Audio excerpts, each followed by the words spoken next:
ఆంధ్ర ప్రజలు ఎంతో కాలంగా ఎదురు చూస్తున్న భోగాపురం అంతర్జాతీయ విమానాశ్రయం నుండి విమాన సర్వీసులు నేడు ప్రారంభం కాబోతున్నాయి. ఈ విమానాశ్రయం నుండి హైదరాబాద్, బెంగళూరు, విజయవాడ నగరాలకు సర్వీసులు నడపనున్నట్లుగా ప్రముఖ విమానయాన సంస్థ ఎయిర్ ఇండియా ప్రకటించింది.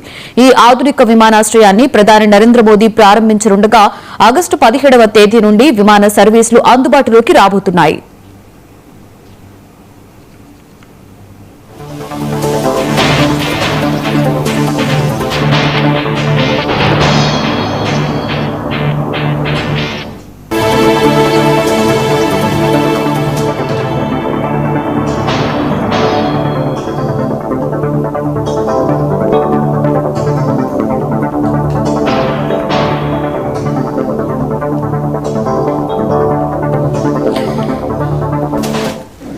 ఈ నేపథ్యంలో ఎయిర్ ఇండియా ఆగస్టు 17 నుండి అక్టోబర్ 24 వరకు వర్తించేలా తన తాత్కాలిక స్కెడ్యూల్ ని విడుదల చేసింది. ఈ స్కెడ్యూల్ ప్రకారం భోగాపురం, హైదరాబాద్ మధ్య రోజుకి 5 విమాన సర్వీసులు నడుస్తూ ఉంటాయి.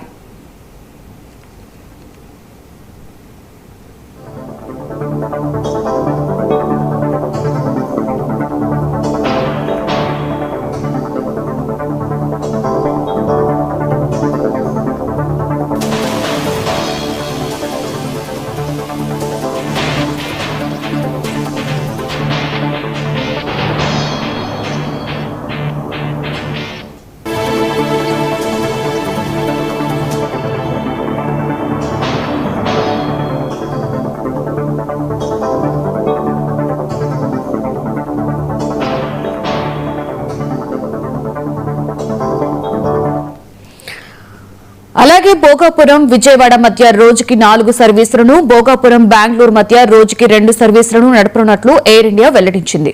బెంగళూరుకు ఆదివారం, శుక్రవారం మినహా మిగిలిన 5 రోజుల్లో అదనంగా మరో సర్వీస్ కూడా ఉంటుంది అని స్పష్టం చేసింది. భోగాపురం విమానాశ్రయం కార్యకలాపాలు ప్రారంభంతో ఉత్తరాంధ్ర వాసులకు ప్రధాన నగరాలకు వేగవంతమైన ప్రయాణ సౌకర్యం కలగనుంది.